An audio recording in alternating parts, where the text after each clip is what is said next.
For this gigantic airplane were built the world's largest motors, with great 14-foot automatically controlled propellers, a muffled roar of the powerful motors, and gracefully the 42 tons of steel, cargo, crew, and passengers take the air with the ease of a great bird. As fleet as the wind, the great ship's silver hull roars its way overhead and into the infinite blue of the sky. The Clipper treats her passengers to a bird's-eye view of the historic shores of San Francisco Bay and past the Golden Gate with its famous new bridge, leaving behind the mainland of the United States to cross the vast open seas to breakfast in Honolulu, 2,400 miles ahead. Fantastic! In one long weekend, half the world will pass beneath you. Here is travel magic Aladdin never dreamed of, a practical yours-to-command magic. In the same time you would spend on a hurried motor trip to a nearby resort, will carry you across the world to the very doorway of the glamorous Orient. The thrill of the takeoff is past, and with the shoreline lost to view, you settle down in comfortable and spacious lounge rooms to read, to write, to play games, to talk, or to nap.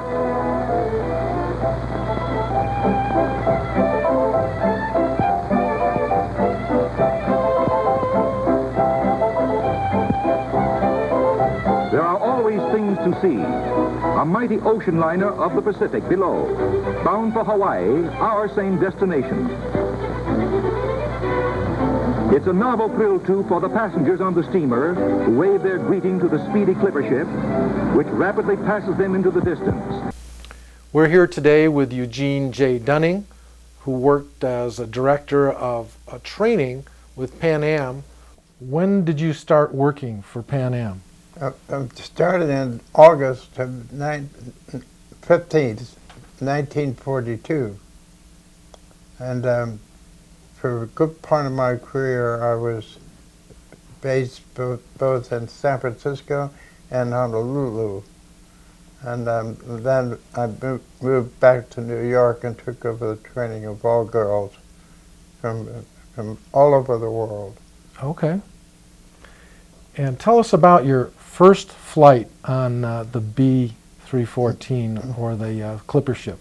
Well, it was interesting because my mother and brother, one brother, were standing on top of this flat at Geary and Geary Street and 49th and 50. In San Francisco. In San Francisco, which was possibly the best place to spot any of the airplanes going back and forth.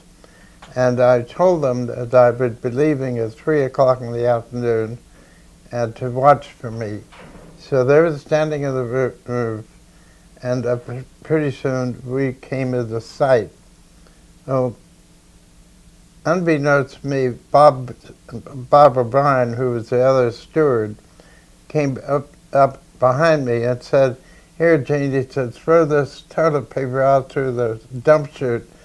And I did, and it said, "Furl down." My brother and mother stood waving a towel at me, and I could see them, and it was quite an experience. Okay, so where's the chute, the opening and you just dropped it, just held onto one end? It was down at the end, it was just a hole in the airplane. Okay. And when we threw it out, it just disappeared.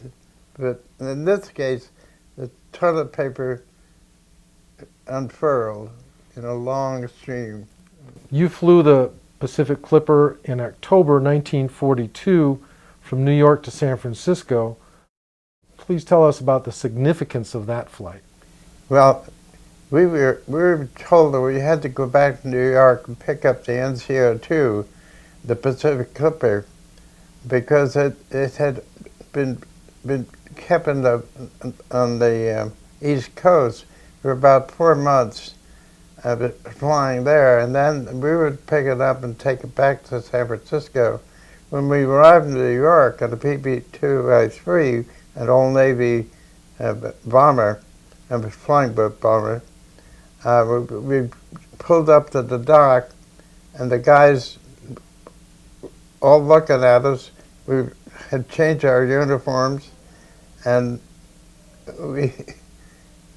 he said, "Where are you guys from?" And I said, "San Francisco." And he turned around and yelled back to the other guy. He said, "Hey, Charlie, these guys are from San Francisco." Not another soul down to greet us. But we went up to the hangar, and there was the NCO-2 with its inside completely torn out. All the engines were gone. The guy said, "Well, I don't know, but you got to go find a hotel." He said it'd be about three weeks before we finished fixing it. And we did do that. And 3 weeks later, after a long layover in the Lexington Hotel, we went to Miami. We took 72 traffic sales guys down for a meeting in Miami, and then we flew to Corpus Christi, a Navy base, and we took on enough gas to go nonstop from San Francisco, from Corpus Christi to San Francisco. When we landed in San Francisco, that was the first known airplane that flew around the world. Commercial airplane, I should say. Hence by Clipper again across the Atlantic to complete a circumnavigation of the globe. Soaring across the high roads of the sky, back from the other side of the world. Now, this same plane, the reason it got to New York was when Japan bombed Pearl Harbor. This plane was in New Zealand. That's right. The Japanese blocked the return route of the Pacific Clipper, so it could not fly from the Pacific directly across to the different islands to get back to San Francisco. That's right. So it took almost 30 days and maybe 23,000 miles to fly the reverse route around the world and finally make it to New York. That's right. Now, Bob Ford, who was a resident in Penn Valley, right out close to here, was the captain on that flight. War breaks out, World War II, the Japanese bombed Pearl Harbor. The military took over the fleet of the Clippers. Could you share some of those experiences with flying with the military? Oh, sure. As a matter of fact, we were right in saying the Navy, they took over control of the Clippers for the U.S. government.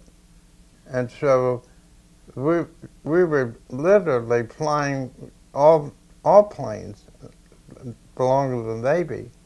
And we went from Honolulu down to Palmyra Island, then to Canton Island, to Wallis Island, to Fiji, to New Caledonia, and resulted in our arrival at the furthest place south, which was New Zealand.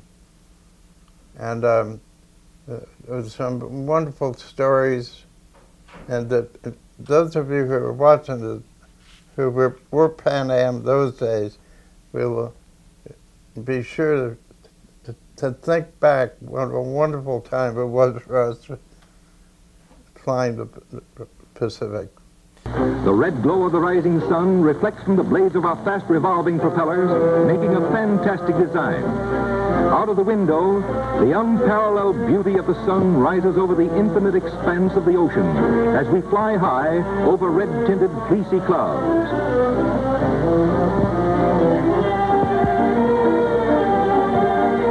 Like a magic scene, the early morning sunlight illuminates the rocky coastline of Hawaii, whose unexcelled beauty inspired Robert Louis Stevenson to call them the loveliest fleet of islands that lie anchored in any ocean. Our motors take on a different tune, and we thrill to the realization that our great flying clipper ship is settling easily upon the calm tropical waters of Hawaii overnight from America.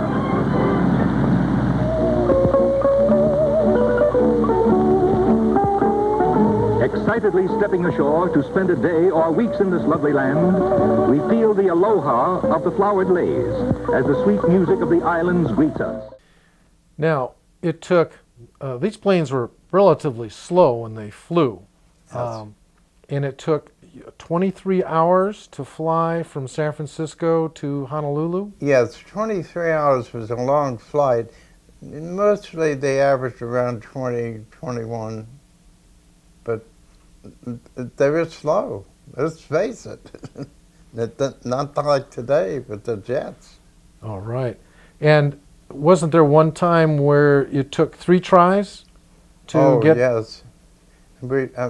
We had a flight to go from San Francisco to Honolulu, and we got halfway there, and our navigator checked the time of our flying, and he went up to the captain and said, "We can't make it, fella, we got to go back." So we turned around and went back. The next day we went out, the same thing, and the third time we just barely made it. ETP3 said, "Go ahead." So if I understand this right, it's 21, 22, 23 hours one way, nonstop, obviously. That's right. And halfway, the navigator says, we're either going to make it or we aren't because how much of a headwind, That's right. or we don't have enough tailwind. And at that point, he makes a decision, tells the pilot, and then they will turn around and head back to where they started out from, whether it could be Honolulu, could be San Francisco. In other words, you go halfway, you go, can't make it, turn around, fly back, That's right. and try again the next day. That's right. So, and one time it took 3 tries to That's get to Honolulu. That's amazing. I remember you telling me about the navigator determined this, and there really wasn't quite enough fuel left, and that was coming into San Francisco. Into San Francisco, and I was aboard this flight, and the captain told us that we're very close to being out of fuel, and he decided to make its landing in the lagoon between Treasure Island and Yerba Buena Island, and as he landed, number 4 kicked out. It just stopped. And Number 4 engine ran out of gas. Okay. And he turned the plane around, started taxiing back to the dock, and without knowing, well, he knew, but the number 3 engine finally caught on. And so we didn't know how much gas was left for the other 2 engines, but we didn't really care. We were on the water. That was cutting it close. Oh, very close. What was it like for the passengers in the Clipper ships? Well, I heard they were pretty luxurious. they were. There was one whole lounge area with 3 tables, and for the people that were flying, we would announce dinner, and we would set up all the 3 tables for 12 people. If we had more than 12 people, there were those who preferred to wait, and so it was a beautiful, exacting type of airplane because it was long enough. You had to go up 2 and 3 levels to reach the aft end of the aircraft, where the honeymoon suite was, and it had twin beds. Don't ask me why twin beds, but it was right forward of the main laboratory for women, and it was a gorgeous. It's the B314. B314, yeah. So it had chefs, it had linen table service, china. It had sleeping berths for how many? For about 36. Okay. And it would hold, I think, 74 passengers? That's right. So would they sleep in shifts? No, they had the, well, between San Francisco and Honolulu, the flight time was so large, we had to contain the number of passengers, and rarely, I remember one time there were about 15 passengers. That was the maximum that we could have taken because of the winds and the flight time. Oh, okay.